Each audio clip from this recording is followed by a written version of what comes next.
오늘도 주님의 전에 올라오신 여러분을 주님의 이름으로 환영하고 축복을 드립니다. 결혼의 정년기가 훨씬 넘은 한 여인이 있었습니다. 그 여인은 시간이 되면 결혼할 줄 알았는데 나이가 먹어도 배우자가 나타나지 않는 것입니다. 그래서 마음속에 많은 염려가 있었습니다. 그때부터 그녀는 기도하기 시작했습니다. 하나님, 저에게 좋은 남편감을 허락해 주옵소서. 기도할 때마다 이 기도를 반복해서 기도했습니다. 그러면 금세 사랑하는 배우자가 나타나면 얼마나 좋겠습니까만 그렇게 나타나지 않았습니다. 상황은 전혀 달라지지 않았습니다. 그러던 어느 날 목사님께서 말씀을 하시는데 그 말씀이 자기에게 하는 것 같습니다. 그 말씀은 야고보서 4장 2절부터 3절 말씀이었는데, 너희가 얻지 못함은 구하지 아니하기 때문이요 구하여도 받지 못함은 정욕으로 쓰려고 잘못 구하기 때문이라. 이 목사님의 말씀을 들으면서 이 목사님의 말씀의 요지가 이런 것이었습니다. 열심히 기도해도 응답하지 않는 기도가 있는데 그 기도는 자기의 만족과 유익만을 위한 기도, 욕심 어린 자기만을 위한 기도면 하나님께서 응답하지 않는다라고 말씀하는 겁니다. 그러면서 진정한 기도는 자신의 유익을 넘어서 이웃을 위해서, 하나님 나라를 위해서 기도하는 것이 진정한 응답을 받는 기도다라는 말씀을 하셨습니다. 비로소 이 여인은 자신의 기도가 잘못되었음을 깨닫게 됩니다. 그러면서 그의 기도를 완전히 바꾸게 됩니다. 주님, 저를 불쌍히 여겨 주옵소서. 저뿐만 아니라 저의 부모님들을 불쌍히 여겨 주옵소서. 그분들 위해서 기도합니다. 그분들에게 좋은 사윗감을 허락하여 주옵소서. 이렇게 기도했습니다. 여러분, 이러한 기도를 보면 이 기도의 기저 속에 담겨져 있는 우리의 기도의 모습을 만나게 됩니다. 우리의 기도가 얼마나 자기 중심적인 기도 가운데 놓여 있는가. 물론 과장된 이야기 같습니다만 우리가 하나님께 드리는 기도의 기저 속에 내 자신의 만족과 유익만을 위한 기도가 얼마나 많이 깔려 있는가 하는 것을 우리는 알게 됩니다. 여러분, 그리스도인의 영적 깊이는 무엇을 통해서 알 수 있습니까? 다른 것을 통해서 알 수 있는 것이 아니라 그 사람이 기도하는 모습을 보면 그 사람의 영적인 깊이를 알 수가 있습니다. 얼마나 하나님 앞에 기도하고 있는가, 그리고 그의 기도의 내용이 어떠한가 하는 것을 보게 되면 그 사람이 영적인 깊이가 있다라는 것을 알 수가 있습니다. 흔히들 기도를 영혼의 호흡이란 말을 사용합니다. 이 말이 정말로 맞다면 만약 우리가 기도하지 않는 것은 무엇을 말합니까? 영혼의 호흡 장애를 일으켰다라는 것을 말합니다. 호흡의 장애가 오면 숨을 쉬지 못하게 되어지고 생명의 위협을 받게 되는 것 너무나 당연합니다. 기도를 게으리 하지 말아야 될 이유가 바로 여기에 있는 것입니다. 하나님은 우리에게 항상 깨어서 기도하라라고 우리에게 부탁하셨습니다. 왜냐하면 우리의 영혼의 호흡이 장애를 가지면 안 되기 때문입니다. 만약 여러분의 기도가 멈추거나 게으름의 기도가 되어진다면 그 사람은 사실은 하나님에 대해서 별로 관심이 없는 사람입니다. 내가 하나님께 관심을 갖는다면 그 사람 반드시 기도하게 되어 있습니다. 왜 그런가 하면 기도를 통해서 하나님의 뜻을 알게 되거든요. 기도를 통해서 하나님이 나를 얼마나 사랑하시는지 그 주님의 십자가의 사랑을 정확하게 깨달아 알 수 있기 때문에 그렇습니다. 그래서 기도의 맛을 알게 되는 거예요. 하나님께서 나를 얼마나 사랑하시는지, 하나님께서 나를 얼마나 귀하게 여기셔서 나와 대화를 나누기를 원하시는지를 알게 되기 때문입니다. 그런데 여러분, 시간을 많이 할애해서 기도하는 것 너무나 중요합니다. 열심으로 하는 것 참 중요합니다만 이보다 더 중요한 것은 내가 드리는 그 기도의 내용이 과연 무엇인가, 그 기도 속에 무엇을 담고 있는가 하는 내용이 참 중요합니다. 내가 얼마나 빨리 달리느냐도 중요하지만 지금 내가 어디를 향해서 달리고 있지 하는 것이 더 중요한 것 아니겠습니까? 마찬가지로 기도를 오래 하고 열심히 하는 것도 중요합니다만 그 기도 안에 내가 과연 무엇을 담고 있느냐 하는 것이 더 중요합니다. 현대를 살아가는 우리는 너무나 바쁩니다. 다른 사람보다 더 빨리 달려야만이 목표를 이룰 수 있고 그것이 성공이라고 여기기 때문에 우리는 달리고 또 달립니다. 그렇게 달리다 보니까 내 삶 속에 과부하가 일어나게 되고 때로는 많이 힘들다, 어렵다라고 고백할 수밖에 없습니다.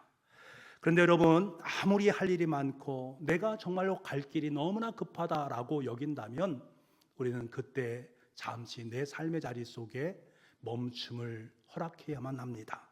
멈추어 서서 하나님 앞에 나와야 될 때가 있다란 말입니다. 내가 급한 마음을 내려놓고 하나님 앞에서 내가 지금 달리고 있는 나의 삶의 방향과 그 삶의 목적이 과연 하나님께서 원하시는 방향으로 내딛고 있는가 하는 것을 점검해 볼 필요가 있단 말입니다. 어떻게 하면 하나님께서 바라고 소망하는 삶의 방향으로 올바로 나아갈 수 있을까? 어떻게 하면 인생의 무게와 불안을 넘어서 평안을 유지하면서 하나님의 소원 어린 그 뜻을 내 삶을 통해서 이루어 나갈 수 있을까? 멈추어 서서 하나님 앞에 기도하며 주님의 뜻을 구할 수 있는 시간을 품어야 됩니다. 아마 여러분은 매일매일 기도할 것입니다. 아마 우리 교우들 중에 하나님 앞에 하루에 기도하지 않는 분 아무도 없을 것입니다. 새벽부터 시작해서 새벽 예배부터 시작해서 수요 예배, 금요 성령 기도회, 저녁 기도회, 가정 예배, 개인적인 큐티, 또 여러 가지 개인적인 하나님과의 대화를 통해서 여러분은 계속해서 기도를 하실 것입니다. 그렇다면 그 기도의 내용이 과연 무엇이 담겨져 있습니까? 주님께서는 산상보훈의 말씀을 통해서 그 내용이 무엇이 되어야 하는을 우리에게 너무나도 분명하고 선명하게 말씀해 주고 있습니다. 우리가 잘 아는 말씀 아니겠습니까? 마태복음 6장 31절부터 33절까지의 말씀인데요, 우리 이 말씀을 같이 한번 읽어보도록 하겠습니다. 같이 읽겠습니다. 시작. 염려하여 이르기를 무엇을 먹을까, 무엇을 마실까, 무엇을 입을까 하지 말라. 이는 다 이방인들이 구하는 것이라. 너희 하늘 아버지께서 이 모든 것이 너희에게 있어야 할 줄을 아시느니라. 그런즉 너희는 먼저 그의 나라와 그의 의를 구하라. 그리하면 이 모든 것을 너희에게 더하시리라. 아멘. 여러분, 혹시 이런 것 경험해 보셨습니까? 마음에 걱정과 근심거리가 있어서 하나님 앞에 나와서 기도합니다. 하나님, 지금 제가 이러한 어려움이 있습니다. 하나님, 이 문제를 좀 해결해 주십시오. 이 근심 어린 것들을 떨쳐버리기 위해서 하나님 앞에 나와 기도합니다. 그럼 하나님께서 그 근심 어린 기도에 즉각적으로 반응해 주시면 참 좋을 터인데, 기도하면 기도할수록 마음이 더욱더 답답해집니다. 오랫동안 기도해도 응답이 없습니다. 마음만 더 답답해지고 기도가 끝난 후에도 내 마음에 안정을 찾지 못합니다. 왜 그런 것일까? 여러분 경험해 보지 않았습니까? 왜 그런 것일까? 여러분, 기도는, 이 기도를 통해서 나는 기도는 하긴 했지만 그 기도가 내 근심 어린 문제를 묵상하는 기도로 머물렀기 때문입니다. 근심의 포로가 되어서 그것만을 바라오면서 그 문제만 해결되길 바라는 기도를 하나님께 드렸기 때문입니다. 그러니까 도리어 더욱더 답답함을 느낄 수밖에 없는 것입니다. 그런데 이렇게 기도했는데 어느 순간 근심 어린 마음속에 하나님께서 주시는 평화가 임하기 시작합니다. 그 순간이 언제인지 아십니까? 내 상황은 전혀 변하지 않았음에도 불구하고 기도하고 있는데 그 도중에 내 마음속에 기쁨이 찾아오게 되고 하나님께 주시는 위로가 임하기 시작할 그때가 언제인지 아십니까? 우리의 기도가 바뀔 때입니다. 무엇을 먹을까, 무엇을 마실까, 무엇을 입을까에 온 마음을 집중해서 기도했는데, 내 근심과 염려거리를 향해서 온 마음을 다해서 기도했는데 하나님께서는 그것이 아니라 하나님 나라와 하나님의 의를 위해서 기도하는 거야 라고 우리에게 깨달음을 허락하실 때 우리는 마음의 위로를 받습니다. 기도하는 중에 성령 하나님께서 하나님의 마음을 느끼게 하시고 근심을 넘어서 이웃을 볼 수 있는 눈을 뜨게 만드십니다. 분명히 근심 어린 문제가 있는데 이것을 위해서 집중해서 기도했는데 갑자기 전혀 다른 내 삶의 자리 속에 하나님의 음성이 들려오게 되어지고 내 기도를 새롭게 만들어 가시는 하나님의 손길을 경험하게 된단 말입니다. 주님의 십자가가 느껴지기 시작하고 주님의 음성이 내 삶의 자리 속에 임하기 시작합니다. 이때부터 마음이 평안해지고 하나님의 위로가 임하기 시작합니다. 여러분, 왜 그런 것인가? 여러분, 기도는 내 문제로부터 벗어나는 것입니다. 기도는 내 마음의 근심과 걱정과 염려, 그것에 집중했던 내 기도가 하나님에게로 관점이 변화되는 그것이 바로 기도다라는 것을 우리는 알아야 됩니다. 나의 기도가 하나님의 마음과 접속되어질 때 비로소 하나님의 뜻을 알 수 있는 것입니다. 내 기도가 나의 문제에서 하나님을 바라보고 하나님의 관점에서 모든 것을 바라볼 수 있는 완전한 시각의 차이를 갖는 그 순간부터 내 삶 속에 엄청난 기도의 역사가 이루어지기 시작합니다. 사도 바울은 이에 대해서 이렇게 고백합니다. 로마서 8장 26절을 세 번역으로 보게 되면 이렇게 되어 있습니다. 우리 같이 한번 읽어볼까요? 시작. 이와 같이 성령께서도 우리의 약함을 도우십니다. 우리는 어떻게 기도해야 할지를 알지 못하지만 성령께서 친히 이루 다 말할 수 없는 탄식으로 우리를 대신하여 간구하여 주십니다. 여러분, 기도가 이런 거라는 거예요. 이런 기도만이 우리의 자기 중심적인 기도에서, 그리고 우리의 근심 어린 기도에서 넘어설 수 있다라는 것입니다. 깊은 기도에 들어가게 되면 성령님께서 나를 만져주십니다. 내 기도를 조정시켜 주시는 것을 내가 경험하게 됩니다. 다시 말하면 나 혼자 기도하는 것이 아니라 성령 하나님께서 내 기도를 이끌어 가신다라는 것을 깨닫게 됩니다. 그때부터 우리의 관심사는 바뀌는 것입니다. 내 근심과 염려가 아니라 하나님을 향한 관심사로 바뀌게 되어 있습니다. 그것이 기도의 응답이라는 거예요.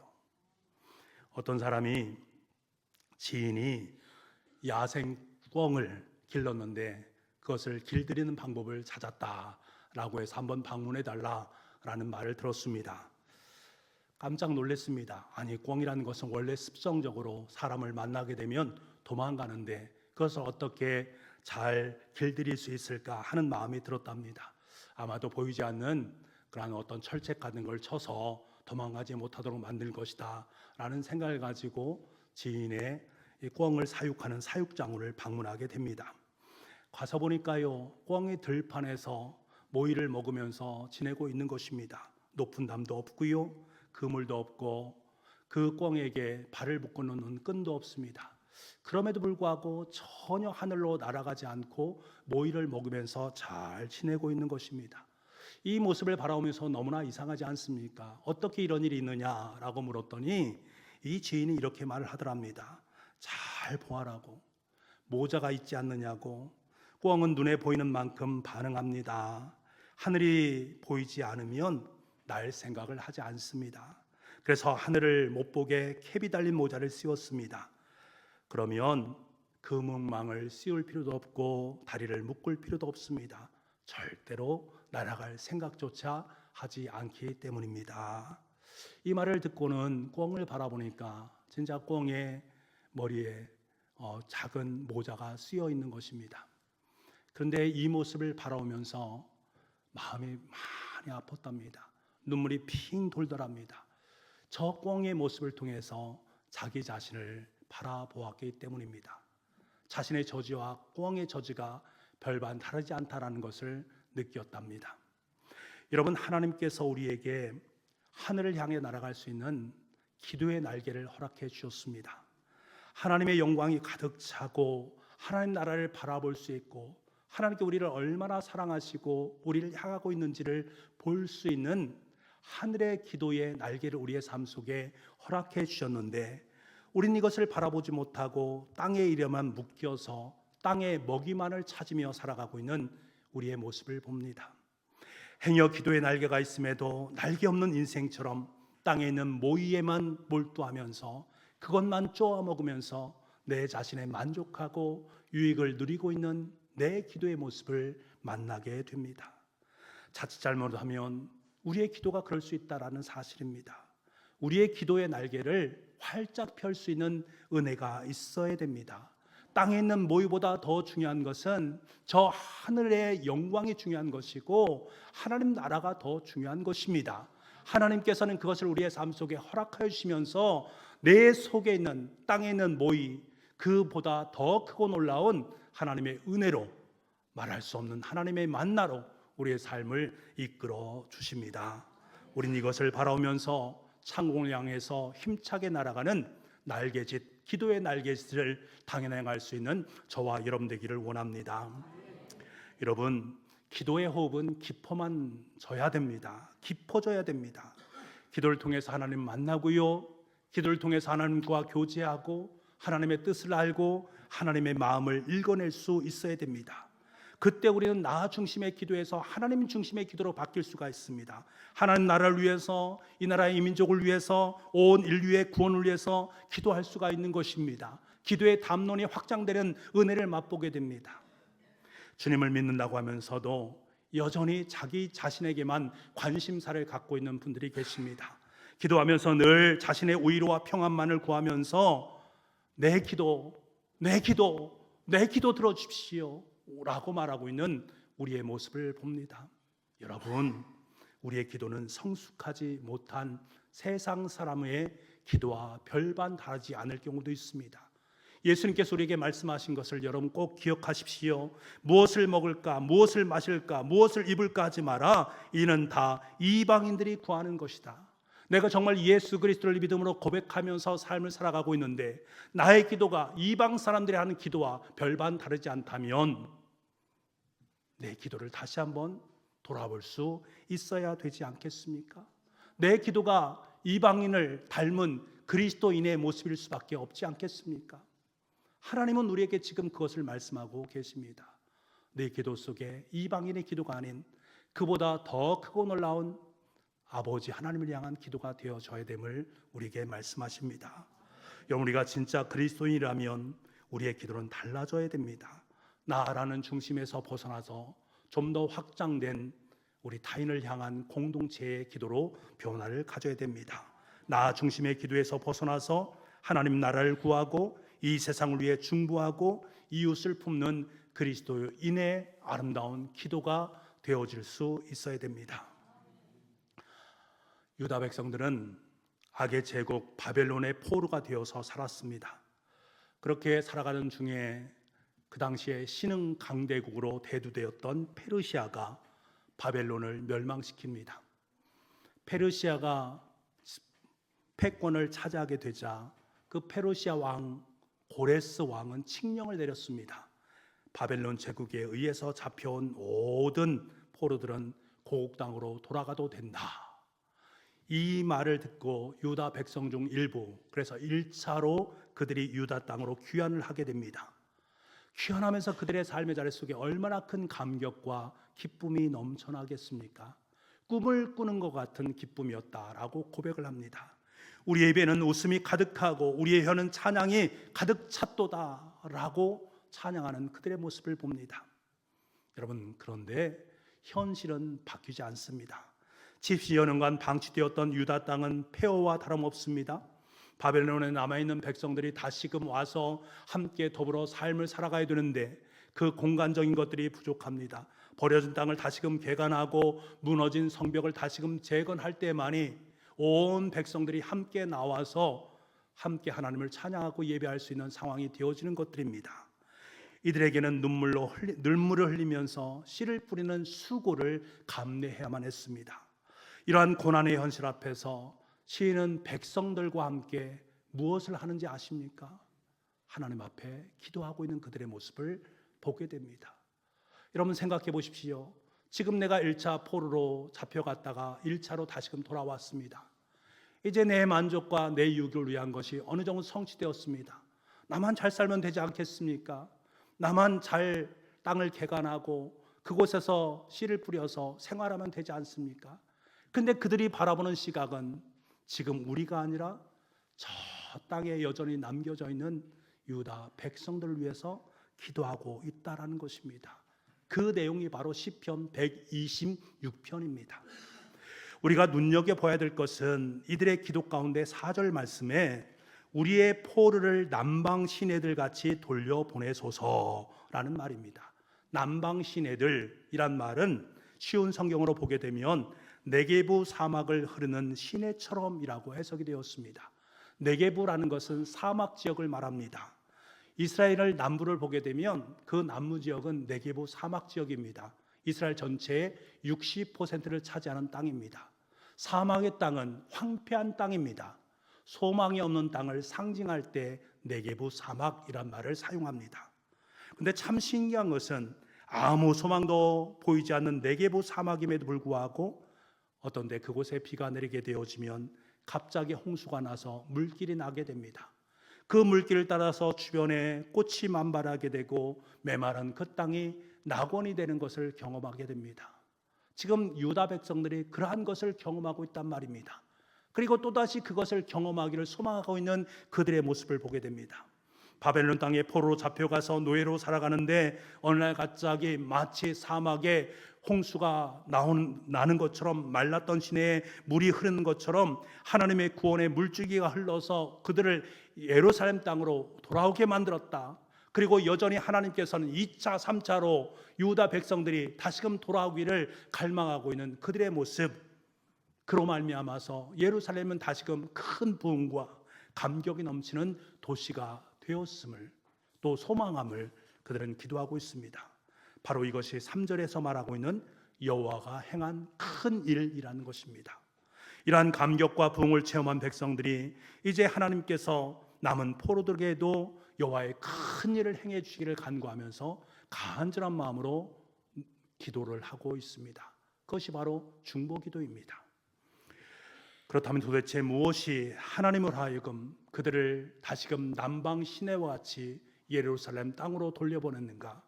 오늘 본문은 우리에게 그 부분을 말씀하면서 그 원인에 대한 부분을 5절과 6절 말씀에 분명하게 말씀하십니다.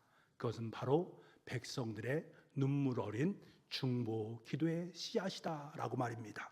우리 5절과 6절 말씀을 같이 한번 읽어보겠습니다. 시작. 씨를 뿌리는 자는 기쁨으로 거두리로다. 울며 씨를 뿌리러 나가는 자는 반드시 기쁨으로 그 곡식단을 가지고 돌아오리로다. 여러분 보십시오. 포로에서 귀환한 백성들은 눈물을 흘리면서 기도의 씨앗을 뿌리기 시작합니다. 그때 그 기도의 씨앗이 하나님의 큰 일이 되어서 하나님의 구원의 역사로 드러나게 되어집니다.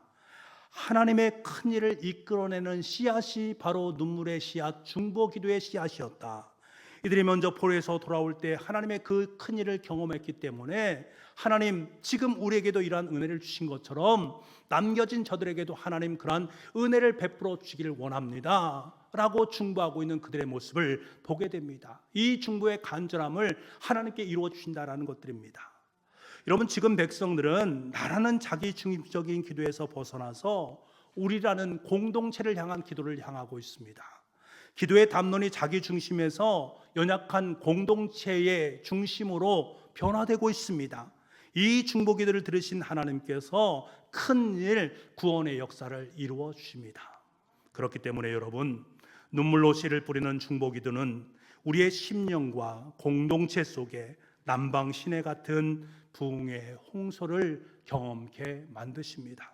비록 남방 네게부 사막 같은 황무한 땅, 황무한 가정, 그리고 황무한 우리의 가슴일지라도 눈물을 흘리며 씨를 뿌리는 그곳에, 그 중보의 현장 가운데 하나님의 놀라운 부흥의 역사를 써 내려가 주신다라는 말씀을 우리에게 들려주십니다. 사랑하는 성도 여러분, 남방 네게부 사막에 비가 내려서 홍수가 나듯이 우리들이 계속해서 믿음으로 눈물 흘리면서 씨를 뿌리는 그 중보기도로 말미암아 온 열방 속에 하나님의 폭포수와 같은 기도의 물결이 흘러넘칠 수 있기를 간절히 소망합니다. 하나님의 큰 일이 되어서 우리 또한 구원받은 것으로 만족되는 것이 아니라 온 열방이 구원받고 이 나라의 임족이 함께 구원의 역사를 찬양할 수 있는 은혜가 있기를 원합니다. 지금 대한민국은 너무나 간절하게 중보 기도를 원하고 있습니다. 필요로 하고 있습니다. 믿는 성도들의 간절한 중보 기도만이 이 나라의 민족을 살릴 수가 있습니다. 이 땅은 보십시오. 점점 네게보 사막처럼 황폐한 땅으로 변화가고 있는 우리의 현실을 보게 됩니다. 마약과 동성애와 중독의 문제, 점점 더 심각한 위기 속으로 빨려 들어가는 모습들을 보게 됩니다. 반인륜적이고 반성경적인 동성애가 포함된 차별금지법이 법률로 제정되기 직전 가운데 있습니다. 차별금지 정말 좋은 말 아니겠습니까? 저도 차별은 절대로 용납될 수 없는 것입니다. 그럼에도 불구하고 지금 이곳에서 말하는 동성애에 관계된 차별금지법은 우리에게 너무나 큰 독소조항으로 남겨져 있습니다. 이거는 야당과 여당 정치적인 문제가 아닙니다. 이 나라의 민족의 존립의 문제와도 연관이 되어 있는 문제입니다. 가정이 사느냐 죽느냐의 문제와 연관된 것임을 우리는 알아야 됩니다. 너무나 심각한 상황 속에 있음을 인지할 수 있어야 됩니다. 어디 이뿐이겠습니까? 정치를 보십시오. 얼마나 메마른 네게보 사방처럼 갈등과 반목과 질시가 팽배해 있습니까? 이곳에 하나님의 홍수가 흘러 넘쳐야 됩니다. 그래서 더 이상 갈등하고 반목하는 것이 아니라 함께 상생하고 함께 대화를 나눌 수 있어야 됩니다. 우리 그리스도인들에게도 이 정치라는 것이 자유로움을 느낄 수 있습니까? 자유롭습니까? 그렇지 않습니다. 저도 우리 교우들 중에서도 나는 야당 쪽에 나는 여당 쪽에 그러면 서로를 공부하는 모습을 볼 때가 있었습니다. 얼마나 안타까운지 모르겠습니다. 야당과 여당이 뭐 그렇게 중요합니까? 저는 정말 소망합니다. 내가 야당에 이런 것이 여당에 이런 것이 라고 이야기하는 것이 아니라 우리 예수님이 우리 하나님이 너무너무 좋다고 나에게 더 큰 은혜를 허락해 주셨다고 서로 그것을 위해서 목소리를 높였으면 좋겠습니다. 세상의 정치를 향해서 목소리를 높이는 것이 아니라 내 것이 좋고 내 것이 옳다라고 말하는 그것보다 하나님이 좋으시고 하나님의 위대하심을 더욱더 찬양하고 더욱더 높일 수 있는 우리가 되었으면 좋겠습니다. 경제 또한 마찬가지 아니겠습니까? 하나님의 은혜로 짧지 않은 시간에 우리는 놀라운 기적을 맛보았습니다. 그런데 시간이 지나면서 우리는 자만하였고 사방에 거품이 쌓여 있는 것을 보게 됩니다. 물가는 치솟고 있고요, 가계빚은 늘어가고 있고요, 어렵다 힘들다 말하는 사람들이 더욱더 많아지고 있는, 그리고 우리 청년들의 일자리, 직장을 찾지 못하는 청년들이 너무나 많이 있는 것을 우리가 보게 됩니다. 너무나 안타깝고 너무나 힘이 든 모습이지요. 어디 이뿐이겠습니까? 교육과 문화도 마찬가지입니다. 음주와 음란과 도박과 왕따와 한탄주의, 적당주의, 이기주의, 악하고 퇴폐적인 문화가 너무너무 우리의 깊숙이 다가와 있는 모습들을 보게 됩니다. 우리는 곧 실감하고 있는 것입니다. 이것을 실감하지 못하는 분은 단 한 분도 없다라고 여겨집니다. 그만큼 이 세상은 점점 네게보 사막처럼 황폐해져 가고 있는 상황 속에 놓여 있단 말입니다. 사랑하는 여러분, 하나님의 이 나라 이 민족의 모든 영역에서 하나님께서 다스림을 허락하기를 원하십니다. 하나님 우리의 가정과 교회와 이 나라 이 민족 위에 하나님의 큰 구원의 역사를 써내려가기를 원하시고 계십니다. 이를 위해서 주님은 오늘도 간절한 마음으로 눈물의 씨앗을 뿌리는 중보 기도를 원하고 계십니다. 눈물로 씨를 뿌리는 우리의 간절한 중보 기도를 통해서 우리의 심령과 우리의 공동체와 이 나라 이 민족 가운데 거룩한 하나님의 홍수가 흘러넘치기를 원하고 계십니다. 지금 바로 이때가 이 나라 이 민족을 위해서 기도할 때입니다. 이 나라 이 민족을 위해서, 열방을 위해서, 여러분의 가정과 일터와 우리 사회를 위해서 눈물의 씨앗을 뿌릴 때입니다. 이 땅이 아무리 남방시내처럼 황폐하게 변해간다 할지라도 우리의 중보 기도를 통해서 하나님의 부흥의 홍수가 황폐한 땅 위에 도도히 흘러가게 될 줄 믿습니다. 그래서 그곳에 하나님의 꽃이 활짝 피어지고 하나님의 천국이 이루어짐으로 말미암아 주님께서 거두신 기쁨의 단으로 우리는 찬양하며 하나님 앞에 영광 올리게 될 줄 믿습니다. 우리는 하나님의 그 간절한 마음을 마음속에 품고 우리는 간절히 기도하고 중보하면서 하나님의 뜻을 받들어 살아갈 수 있는 저와 여러분 될 수 있기를 간절히 원합니다.